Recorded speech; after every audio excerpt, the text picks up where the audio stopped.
Phone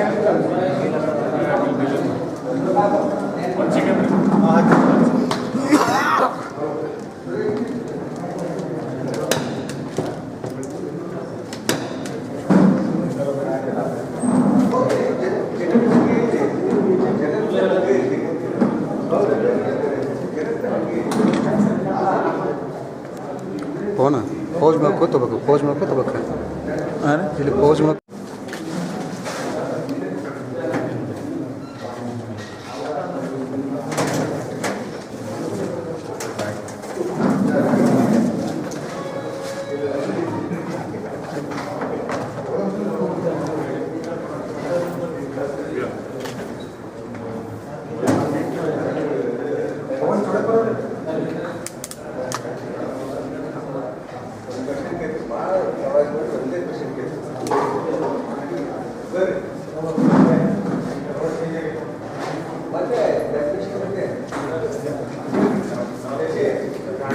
SP ರವರ ನೇತೃತ್ವದಲ್ಲಿ ಮಾಡಿದಂಥ ಒಂದು ಪ್ರಮುಖ ಡಿಟೆಕ್ಷನ್ ಬಗ್ಗೆ ಈ ಮಾಹಿತಿ ನೀಡೋಕ್ಕೆ ಮಾಡ್ತಾ ಇದ್ದೀವಿ. ನಮ್ಮೆಲ್ಲರಿಗೂ ಗೊತ್ತಿರೋ ಹಾಗೆ 5ನೇ ಜುಲೈ ದಿನಾಂಕ 5/7/2026 ಬಿಜಾಪುರ ಜಿಲ್ಲೆಯ ಮುದ್ದೇಬಿಹಾಳ್ ಪೊಲೀಸ್ ಸ್ಟೇಷನ್ ವ್ಯಾಪ್ತಿಯಲ್ಲಿರುವಂಥ ಬಸರ್ಕೋಡ್ ಗ್ರಾಮದಲ್ಲಿ ಶ್ರೀ ಪವಾಡ ಬಸವೇಶ್ವರ ದೇವಸ್ಥಾನದಲ್ಲಿ ದೇವಸ್ಥಾನ ಪ್ರಕರಣ ದಾಖಲಾಗುತ್ತೆ. ಈ ಘಟನೆಯಲ್ಲಿ ಕೆಲವು ಆರೋಪಿತರು ಮಧ್ಯರಾತ್ರಿ ವೇಳೆಯಲ್ಲಿ ದೇವಸ್ಥಾನಕ್ಕೆ ಪ್ರವೇಶ ಮಾಡಿ ದೇವಸ್ಥಾನದ ಗರ್ಭಗುಡಿ ಹೊರಗಡೆ ಹೋಗ್ಬಿಟ್ಟು ಅಲ್ಲಿದ್ದಂಥ ಶ್ರೀ ಪವಾಡ ಬಸವೇಶ್ವರ ಅವರ ಬೆಳ್ಳಿಯ ಮೂರ್ತಿಯನ್ನು ಕಳ್ಳತನ ಮಾಡ್ಕೊಂಡು ಹೋಗಿರ್ತಾರೆ. ಈ ಮೂರ್ತಿ ಸುಮಾರು 32 kg ತೂಕದಿರುತ್ತೆ. ಇದು ಮೌಲ್ಯ ಸುಮಾರು 52 ಲಕ್ಷ ಆಗಿದೆ. ಇಷ್ಟು ಬೆಲೆ ಬಾಳುವ ಒಂದು ಕಳ್ಳತನ ಪ್ರಕರಣ ವರದಿಯಾಗಿತ್ತು. ಅದಲ್ಲದೆ ತಮ್ಮೆಲ್ಲರಿಗೂ ಗೊತ್ತಿರೋ ಹಾಗೆ ಈ ಒಂದು ದೇವಸ್ಥಾನ ಬಹಳ ಪ್ರಸಿದ್ಧವಾದಂಥ ದೇವಸ್ಥಾನ ಮತ್ತು ಮಹತ್ವವಾದಂಥ ದೇವಸ್ಥಾನ. ಬಸರ್ಕೋಡ್ ಗ್ರಾಮದಲ್ಲಿ ಹಾಗೂ ಸುತ್ತಮುತ್ತ ಗ್ರಾಮದಿಂದ ಸಾವಿರಾರು ಜನ ಭಕ್ತರು ಈ ದೇವಸ್ಥಾನಕ್ಕೆ ಬಂದು ಹೋಗ್ತಿರ್ತಾರೆ. ಸೊ ಹಾಗಾಗಿ ಈ ಒಂದು ಪ್ರಕರಣವನ್ನು ನಾವು ಭಾಳ ಗಂಭೀರವಾಗಿ ತಗೊಂಡಿದ್ವಿ. ಹಾಗೂ SP ರವರು ಈ ಒಂದು ತನಿಖೆಯನ್ನು ಮುಂದಾಳತ್ವವನ್ನು ಮಾಡಿ ಸುಮಾರು 4 ತಂಡಗಳನ್ನು ಪತ್ತೆ ಕಾರ್ಯ ಮಾಡೋಕ್ಕೆ 4 ತಂಡಗಳನ್ನು ರಚನೆ ಮಾಡಿದರು. ಈ ತಂಡದಲ್ಲಿ ಪ್ರಮುಖವಾಗಿ ಬಸವನ ಬಾಗೇವಾಡಿ ಉಪವಿಭಾಗದ DSP ರವರಾದಂಥ ಚಂದ್ರಕಾಂತ್ ನಂಗರೆಡ್ಡಿರವರು, ಮೊಹಮ್ಮದ್ ಫಜುದ್ದೀನ್ CPI ಮುದ್ದೇಬಿಹಾಳ್ ಅವರು, ಸಂಜಯ್ ತಿಪ್ಪಾರೆಡ್ಡಿ PSI ಮುದ್ದೇಬಿಹಾಳ್ ಹಾಗೂ RS ಮಂಗಿ PSI ರವರು ಹಾಗೂ ಸುಮಾರು 20 ಜನ ಬೇರೆ ಬೇರೆ ಪೊಲೀಸ್ ಠಾಣೆಯಿಂದ ಪೊಲೀಸ್ ಅಧಿಕಾರಿ ಅವರ ಸಿಬ್ಬಂದಿಯವರು ಒಂದು ತಂಡವನ್ನು ಮಾಡಿ ಭಾಳಷ್ಟು ಆಳವಾಗಿ ಹಾಗೂ ಬೇರೆ ಬೇರೆ ರೀತಿಯಿಂದ ತನಿಖೆಯನ್ನು ಮಾಡಿ ಪ್ರಕರಣವನ್ನು ಪತ್ತೆ ಮಾಡಿದ್ದಾರೆ. ಇದೊಂದು ವಿಶೇಷತೆ ಏನಂತಂದರೆ ಈ ಒಂದು ಪ್ರಕರಣದಲ್ಲಿ ಭಾಗಿಯಾಗಿರುವಂಥ ಆರೋಪಿತರು ಸ್ಥಳೀಯ ಆರೋಪಿಯವರು ಆಗಿರದೆ ಬೇರೆ ರಾಜ್ಯದ ಆರೋಪಿತರಿದ್ದು ಬಿಜಾಪುರಿಗೆ ಬಂದು ಈ ಒಂದು ಕಳ್ಳತನ ಮಾಡ್ಕೊಂಡು ಹೋಗಿರ್ತಾರೆ. ಸೊ ಯಾವುದೇ ಥರದ ಒಂದು ಕ್ಲೂ ಇಲ್ಲದೆ ಇದ್ದಂಥ ಒಂದು ಪ್ರಕರಣವನ್ನು ಭಾಳ ಮುಕ್ತವಾಗಿ ತನಿಖೆಯನ್ನು ಮಾಡಿ ಅಹಮದಾಬಾದ್ ನಗರದಿಂದ 3 ಆರೋಪಿಯನ್ನು ಈ ತಂಡ ದಸ್ತಗಿರಿ ಮಾಡಿದ್ದಾರೆ. ಇದರಲ್ಲಿ ಪ್ರಮುಖವಾಗಿ ಆರೋಪಿತರು ಸುರೇಶ್ ಕುಮಾರ್. ಇವರ ಮೇಲೆ ಈಗಾಗಲೇ ಗುಜರಾತ್, ರಾಜಸ್ಥಾನದಲ್ಲಿ ಸುಮಾರು 5 ರಿಂದ 6 ಕಳ್ಳತನ ಪ್ರಕರಣಗಳು ಈಗಾಗಲೇ ಅವನ ಮೇಲೆ ವರದಿಯಾಗಿದೆ. ಅದಲ್ಲದೆ ಗುಜರಾತ್ ಅಹಮದಾಬಾದಿಂದ ಬ್ರಹ್ಮಾರ್ ಮತ್ತು ಇಂದ್ರಜಿತ್. ಸೊ ಈ ರೀತಿ ಅಹಮದಾಬಾದ್ ನಗರದಿಂದ 3 ಜನ ಆರೋಪಿತರನ್ನ ಅರೆಸ್ಟ್ ಮಾಡಿ ಅವರಿಂದ ಸುಮಾರು 52 ಲಕ್ಷ ಬೆಲೆ ಬಾಳುವ ಇಲ್ಲಿಂದ ಏನು ಕಳ್ಳತನ ಮಾಡ್ಕೊಂಡು ಹೋಗಿದ್ರು ಆ ಒಂದು ಬೆಳ್ಳಿಯನ್ನು ಅವರು ಕರಗಿಸಿ ಗಟ್ಟಿಯಾಗಿ ಏನು ಇಟ್ಟಿದ್ರು ಅದನ್ನು ಕೂಡ ಸುಮಾರು 52 lakhs ವರ್ತ್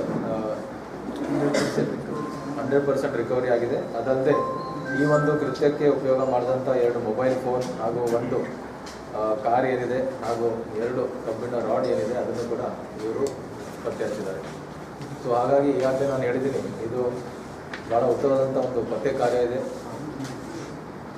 ಪ್ರಕರಣ ವರದಿಯಾಗಿ ಅಲ್ಲಿ ನಮ್ಮ ತಂಡ ಹೋಗಿ ಪರಿಶೀಲನೆ ಮಾಡಿದಾಗ ಯಾವುದೇ ಥರದ ನಮಗೆ ಕ್ಲೂ ಒಂದು ಸಿಕ್ಕಿರಲಿಲ್ಲ. ಆಮೇಲೆ ಇನ್ನೂ ಹೆಚ್ಚಿನ ಒಂದು ತನಿಖೆ ಮಾಡಿ ಏನೇನು ಸಣ್ಣ ಪುಟ್ಟ ಎವಿಡೆನ್ಸಸ್ಸು ಮತ್ತು ಸಾಕ್ಷ್ಯಾಧಾರ ಸಿಕ್ತು ಅದರ ಆಧಾರದ ಮೇಲೆ ಅದನ್ನೆಲ್ಲ ಬೆನ್ನತ್ತಿ ಅಹಮದಾಬಾದಿಗೆ ಹೋಗಿ ಸುಮಾರು 10-15 ದಿನ ಅಹಮದಾಬಾದಲ್ಲಿದ್ದು ಯಾರ್ಯಾರು ಸಸ್ಪೆಕ್ಟ್ಸ್ ಇದ್ದಾರೆ ಅವ್ರ ಬಗ್ಗೆ ಎಲ್ಲ ಮಾಹಿತಿಯನ್ನು ಕಲೆ ಹಾಕಿಬಿಟ್ಟು ಕೊನೆಯದಾಗಿ ಈ 3 ಜನ ಆರೋಪಿಗಳನ್ನು ಅರೆಸ್ಟ್ ಮಾಡೋದ್ರಲ್ಲಿ ಯಶಸ್ವಿಯಾಗಿದ್ದಾರೆ. ಮತ್ತು ಅದಲ್ಲದೆ ಇದರಿಂದ ಏನು ಸುಮಾರು 32 kg ಬೆಳ್ಳಿ ಕಳ್ಳತನ ಆಗಿತ್ತು, ಅದನ್ನು ಕೂಡ 100% ರಿಕವರಿ ಆಗಿದೆ.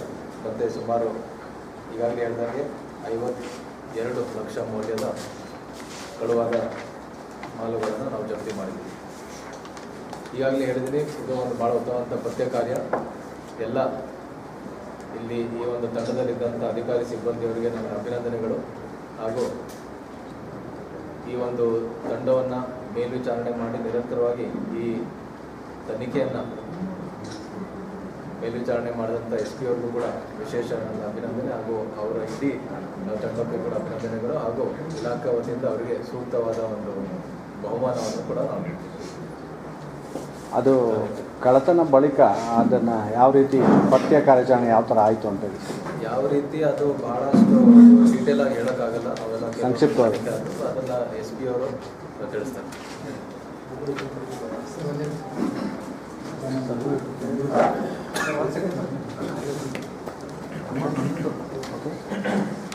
ಹೋಗಿರ್ತಾರೆ, ಬಂದು ಹೋಗಿ ದೇವಸ್ಥಾನದ ಒಂದು ಸಂಪೂರ್ಣವಾದಂಥ ವಿವರವನ್ನು ಮತ್ತು ರೆಕ್ಕಿ ಮಾಡಿರ್ತಾರೆ. ಎಂಟ್ರಿ ಹೇಗಿದೆ, ಎಕ್ಸಿಟ್ ಹೇಗಿದೆ, ಮತ್ತು ಮೂರ್ತಿ ಹೇಗಿದೆ, ಯಾವ ರೀತಿ ಇಟ್ಟಿದ್ದಾರೆ. ಸೊ ಇವನ್ನೆಲ್ಲವನ್ನು ಕೂಡ ಅವರು ತಿಳ್ಕೊಂಡು ಹೋಗಿರ್ತಾರೆ.